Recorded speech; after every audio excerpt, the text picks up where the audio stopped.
All right, yeah, certainly some issues there. Okay, Marky, thank you. All right, let's bring in now retired Deputy U.S. Marshal Craig Caine to talk more about this case. Craig, thank you so much for your time. All right, retired U.S. Marshal here. So I know you can certainly answer these questions. Let's start with how does a manhunt over this much actual surface area even happen? How is it best coordinated? Well, usually what we will do is we will work with our local task force partners, which could cover the whole nation actually, and actually internationally. So there's really going to be no place for these guys to run.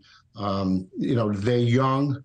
I don't think they're that sophisticated, and I really don't believe that they had a real game plan. However, it's going to take a lot of investigative work to comb through all their records, their historical information, who they know, family, who they've had visits with in the jail if they did, who they spoke to on the phone, and they're methodically going to go through every step. They're going to rip these guys' history apart. But most of the time, from my past experiences, unless they have real substantial outside help, they're running around aimlessly, so to speak. All right, I want to talk to you a little bit more about that in a moment. But first, let's focus on what we do know, or at least what it appears right now. One of these inmates dead after a shootout with police.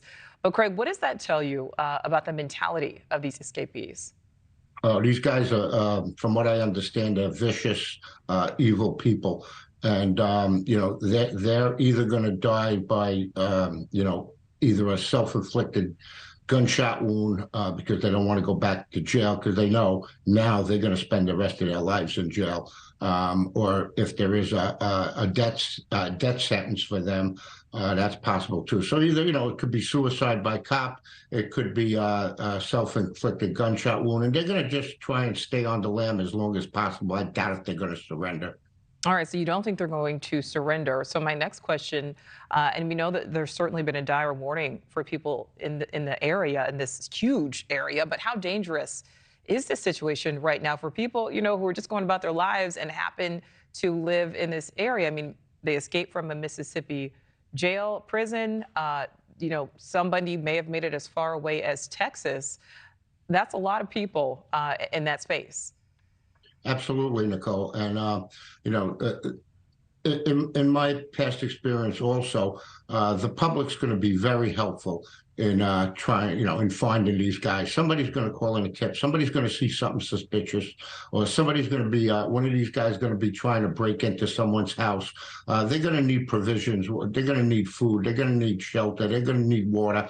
They're going to need all the things to keep them going. So it's a matter of time, unless, like I said earlier, unless they have substantial help and resources as far as money and things like that, and people to get them, hunkered down somewheres or out of the country, they'll be caught.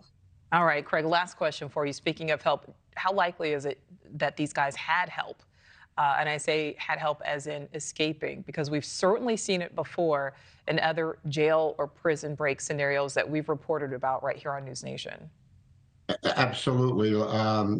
Point comes to mind, the one up in upstate New York where the one of the staff helped the two inmates escape. And, everybody thought, including myself, that they had a real, since the escape was so elaborate, we all thought they had some kind of great game plan. And actually, they were wandering in the woods in upstate New York trying to make it to Canada. They had no real help on the outside.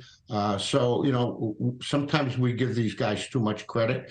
And the thing is with these guys, they have to be lucky every single waking moment of their day. We in law enforcement only have to get lucky once. Right. So I do believe they're going to be caught. These manhunts, it's not a TV show. It's not a Law and Order episode. Exactly. This is real life.